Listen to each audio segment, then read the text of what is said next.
الحمد لله نحمده ونستعينه ونستغفره ونؤمن به ونتوكل عليه ونعوذ بالله من شرور أنفسنا ومن سيئات أعمالنا من يهد الله فلا مضل له ومن يضلله فلا هادي له ونشهد أن لا إله إلا الله وحده لا شريك له ونشهد أن سيدنا مولانا محمد عبده ورسوله أما بعد محترم حضرات سامعین کرام اور معزز اساتذہ کرام، آج کا یہ اجلاس منعقد کرنا اور آپ کا یہاں آنا قابل مبارکباد اور لائق تحسین۔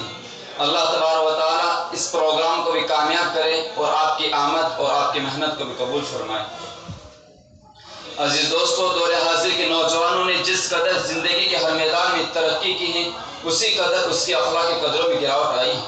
اسی اخلاقی انحطاط و گراوٹ کا یہ نتیجہ ہے کہ ہر شخص کا شاکی ہے۔ ہر آدمی کے لب پر ایک دوسرے کی شکایت ہے۔ چھوٹوں کو بڑوں سے شکایت ہے، بڑوں کو چھوٹوں سے شکایت ہے، استاد کو شاگرد سے شکایت ہے اور شاگرد کو استاد سے شکایت ہے، والدین کو اولاد سے شکایت ہے اور اولاد کو والدین سے شکایت ہے۔ بڑوں کو چھوٹوں سے اس لیے شکایت ہے کہ چھوٹے ان کا ادب و احترام نہیں کرتے، بڑی بٹھائی اور بدتمیزی کے ساتھ آنکھوں میں آ کے ڈال کر ان سے بات کرتے ہیں۔ اور چھوٹوں کو بڑوں سے اس لیے شکایت ہے کہ بڑے ان کے ساتھ شفقت و محبت کا برتاؤ نہیں کرتے اور ان کے ساتھ بچوں جیسی حرکتیں کرتے ہیں۔ استاد کو شاگرد سے اس لیے شکایت ہے کہ شاگرد ان کا حکم نہیں مانتے اور استاد کے سامنے استاذی کرتے ہیں۔ اور استاد کو شاگرد سے اس لیے شکایت ہے کہ استاد ان کے سامنے معکر انداز میں نہیں رہتے اور سطحیت کے مظاہرے کرتے رہتے ہیں۔ والدین کو اولاد سے اس لیے شکایت ہے کہ ان کی اولاد بلا تأمل ان کی نافرمانی کرتی ہیں اور بات بات پر ان کو ڈانٹتی ہیں۔ اور اولاد کو والدین سے اس لیے شکایت ہے کہ ان کے والدین فلموں میں ماں باپ کا رول ادا کرنے والے اسٹاروں کے اس لہجے میں ان سے گفتگو کیوں نہیں کرتے، جس طرح وہ اپنے اولاد کو فراغ دلی کے ساتھ انتہائی بے حیائی بے شرمی کا کھلا ناچ کرنے کی کھلی چھوٹ دیتے ہیں، ان کی طرح ان کے والدین کیوں نہیں کرتے۔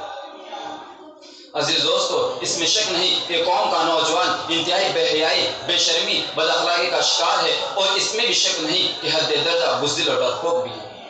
مگر بڑی تلخ حقیقت ہے کہ اس کو تباہی بربادی کے اس دہانے پر پہنچانے میں اصل رول ماں باپ کا ہے۔ ماں باپ کی ہی غفلت، لاپرواہی، بدعقلی نے قوم کے نوجوانوں کو مجاہد کے بجائے مجاور بنایا ہے۔ ماں باپ کی غلط فکروں اور سوچوں نے قوم کے نوجوانوں کو غلط پٹری پر چلایا ہے۔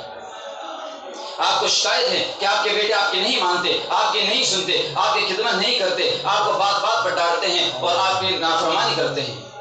مگر کیا کبھی آپ نے اس پہلو پر بھی غور کیا ہے کہ آپ اپنے رب کی کتنی مان کر چلتے ہیں اور اس کے پاک رسول جناب محمد رسول اللہ کے ارشادات پر کتنا عمل کرتے ہیں؟ جب آپ اللہ اور اس کے رسول کی مان کر نہیں چلتے تو آپ کی اولاد آپ کی مان کر کیوں چلے گی؟ عزیز دوستو، بیٹا دیکھتا ہے کہ باپ نماز نہیں پڑھتا، ماں نماز نہیں پڑھتی، مسجد میں اذان ہو رہی ہے، باپ پلنگ پر پڑے تھراٹے لے رہا ہے اور ماں ہمسائے عورتوں کے ساتھ گپ شپ میں لگی ہوئی ہے، مسجد کے اللہ کے منادی کی طرف کوئی توجہ نہیں، نماز کا کوئی خیال نہیں۔ بیٹا دیکھتا ہے کہ قرآن تاک میں پڑھا ہوا ہے، باپ بھی پڑھنا جانتا ہے اور ماں بھی پڑھنا جانتی ہے، مگر کبھی تلاوت نہیں کرتے۔ بیٹا دیکھتا ہے کہ باپ ہمیشہ دوسروں کے مذاق اڑانے کی فکر میں لگا رہتا ہے اور ماں ہمیشہ پڑوسیوں کو تانا دینے میں لگی رہتی ہے۔ بیٹا دیکھتا ہے کہ باپ لمبی لمبی بولنے میں ماہر ہے اور ماں لمبی لمبی ہانکنے میں ایکتا ہے۔ بیٹا دیکھتا ہے کہ باپ جھوٹ بولنے سے نہیں جھجکتا ہے اور ماں جھوٹ بولنے سے نہیں چوکتی ہے۔ بیٹا دیکھتا ہے کہ باپ اپنے بوڑھے والدین کی خبر گیری نہیں لیتا ہے اور ماں اپنے بوڑھے ساس سسر کی خدمت نہیں کرتی ہے۔ بیٹا دیکھتا ہے کہ میں بڑا سا بڑا ظلم کر لیتا ہوں، پھر بھی میرے ماں باپ مجھ کو میرے جرموں پر نہیں ٹوکتے ہیں اور غیر میرے جرموں کی شکایت کرتے ہیں، تب بھی میرے ماں باپ میرے جرموں کا نوٹس نہیں لیتے ہیں اور اوپر سے مجھ کو شاباشی دیتے ہیں۔ عزیز دوستو، بیٹا جب یہ سب کچھ دیکھتا ہے تو اس کے دماغ میں بات جم جاتی ہے کہ جس قسم کی زندگی میرے ماں باپ جی رہے ہیں یہی اصل زندگی ہے۔ پھر وہ اپنی پوری زندگی کو اسی طریقے پر گزارتا ہے جس طریقے پر اپنے والدین کو دیکھتا رہا۔ عزیز دوستو، آپ قوم کے نوجوانوں سے مایوس ہوں گے، مگر میں مایوس نہیں ہوں۔ آپ نے غلط طریقے سے ان پر گمراہی، بد تہذیبی، بد اخلاقی کا زنگ چڑھایا ہے، وہ صرف وقت کی ایک ہلکی سی ٹھوکر کا محتاج ہے۔ نہیں ہے نا امید اقبال اپنی کشت ویرا سے، نہیں ہے نا امید اقبال اپنی کشت ویرا سے، ذرا نم ہو تو یہ مٹی بہت زرخیز ہے ساقی۔ عزیز دوستو، قصور ہمارے نوجوانوں کا نہیں ہے، قصور ہمارا ہے۔ ہم نالائق ہیں اس لیے ہمارے نوجوان بھی نالائق ہے، ہم بہرا ہیں اس لیے ہمارے نوجوان بھی بہرا ہے۔ ہم خدا کی نافرمانی کرتے ہوئے خدا کا خوف نہیں کرتے ہیں، اس لیے ہمارے نوجوان بھی گناہ کرتے ہوئے خدا کا خوف نہیں کرتے ہیں۔ ہم لادیت اور مذہبیت کی زندگی جی رہے ہیں، اس لیے ہمارے نوجوان بھی مذہب بیزاری کا مظاہرہ کر رہے ہیں۔ جب ہم راست باز تھے تو ہمارے نوجوان بھی راست باز ہوا کرتے تھے، جب ہم خوش اخلاق تھے تو ہمارے نوجوان بھی خوش اخلاق ہوا کرتے تھے، جب ہمارے سینے نور ایمان سے منور تھے اور دل ہر لمحہ خدا کی خوب میں درختا تھا، تو ہم نے کفر کو خاک و خون میں تڑپا تڑپا کر ماننے والے مجاہدین پیدا کیے، بڑے بڑے مفسر اور محدثین پیدا کیے، راتوں کا عبادت کرنے والے عابدین پیدا کیے، باطل کے نئے نئے نظریاتی فتنوں سے پنجہ آزمائی کرنے والے علماء دین پیدا کیے۔ مجھے غزوہ احد میں حضرت عمر یاد آتے ہیں، آپ صلی اللہ علیہ وسلم لشکر تیار کر رہے، حضرت عمر ادھر ادھر لوگوں کی نگاہوں سے چھپ رہے۔ کسی نے حضرت عمر کو چھپتے ہوئے دیکھا تو پوچھا، بیٹا کیوں چھپ رہے ہو؟ حضرت عمر نے کہا کہ مجھے ڈر ہے کہ آپ صلی اللہ علیہ وسلم میرے عمر کی کم ہونے کی وجہ سے مجھ کو جہاد میں شامل نہ کرے۔ جب آپ صلی اللہ علیہ وسلم کو ان کا شوق شہادت اور شوق جہاد کی خبر ملی تو آپ صلی اللہ علیہ وسلم نے ان کو طلب کیا۔ پھر آپ صلی اللہ علیہ وسلم نے ان کے عمر کی کم ہونے کی وجہ سے آپ صلی اللہ علیہ وسلم جہاد میں شامل ہونے سے منع کر دیا۔ پھر جب آپ صلی اللہ علیہ وسلم نے پھر وہ آپ رونے لگے، پھر جب آپ صلی اللہ علیہ وسلم نے انہیں بے پناہ شوق شہادت اور شوق جہاد دیکھا تو آپ صلی اللہ علیہ وسلم نے بخوشی ان کو قبول کر لیا۔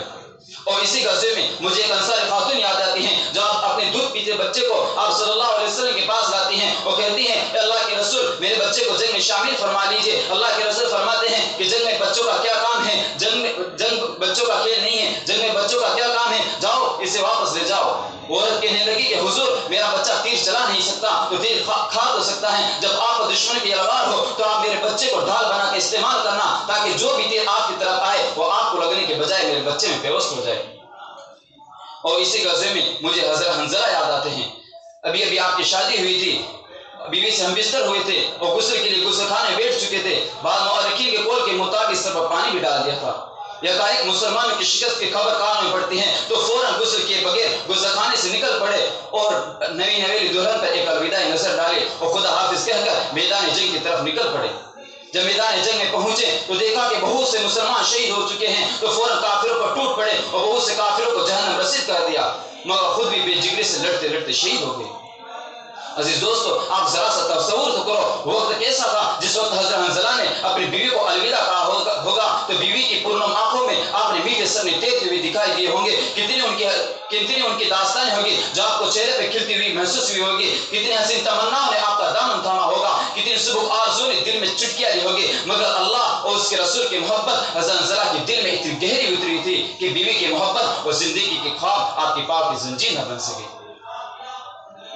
اور مجھے لاہور کا ایک نوجوان غازی علم الدین یاد آتا ہے، لاہور کے مسجد دروازے میں تقریر ہو رہی ہے، حضرت مولانا احمد سعید اور مفتی کفایت اللہ صاحب تشریف فرما ہے، حضرت مفتی صاحب کے زیر صدارت جلسہ ہو رہا ہے اور مولانا عطا اللہ شاہ بخاری تقریر کر رہے ہیں۔ شاہ صاحب تقریر کے دوران فرمانے لگے، میں نے سنا ہے کہ لاہور کے کسی بدبخت انسان نے حضرت عائشہ کی حرمت میں زبان درازی کی ہے، رسول اللہ کے آبرو کو چھیڑا ہے، آج روزے اطہر میں رسول اللہ کی روح بے قرار ہے، خدیجہ و عائشہ پکار رہی ہیں کہ ہمارے نوجوان بیٹے کہاں چلے گئے ہیں، رسول اللہ کی آبرو پر سر کٹانے والے نوجوان کہاں چلے گئے ہیں، غیرت مند بیٹے اپنی ماں کی آبرو پر سر کٹایا کرتے ہیں۔ تو تقریر سننے والوں میں غازی علم الدین بھی تھا۔ شاہ صاحب کی زبان سے نکلے ہوئے جملے غازی علم الدین کے دل میں ایسے پیوست ہوئے کہ اس نے ٹھان لیا کہ صبح میں زندہ رہوں گا یا حضرت عائشہ کا دشمن زندہ رہے گا۔ چنانچہ صبح ہوتے ہی حضرت عائشہ کے دشمن کے پاس دردناتا ہوا پہنچا اور شیر کی طرح دہاڑا اور کہا، لے بدبخت سنبھل، حضرت عائشہ کا بیٹا موت کی صورت میں تیرے سر پر آ چکا ہے۔ پھر اگلے ہی لمحے میں اس کے گریبان کو پکڑا اور زمین پر پٹکا اور پھر خنجر سے اس کی شہرائیں کاٹ ڈالی اور دیکھنے والوں سے کہا کہ تم عدالت میں گواہی دے دینا کہ حضرت عائشہ کے دشمن کو میں نے ہلاک کیا۔ دفعہ 302 کا کیس ہوا، انگریز جج کے سامنے غازی علم الدین کو پیش کیا گیا۔ وکلائے صفائی جو غازی علم الدین کی جان بچانے کی فکر میں تھے، غازی سے تنہائی میں کہا کہ عزیزم تم بہت اچھے نوجوان ہو، تمہاری جان کی قیمت ہمارے نزدیک بہت بڑی ہے، تمہاری جان بچنے کی صورت نکل سکتی ہے اگر تم ہمارا تھوڑا سا تعاون کر دو۔ تو غازی نے کہا کہ حضرت معاف کیجئے، میرے پاس پیسے نہیں ہیں۔ وکلا نے کہا کہ ہم تو تمہارا کیس مفت میں لڑ رہے ہیں، تمہیں صرف عدالت میں یہ کہنا ہے کہ جس وقت میں نے اس کو قتل کیا میں ہوش میں نہ تھا، غم و غصے سے بے ہوشی کی سی حالت تھی۔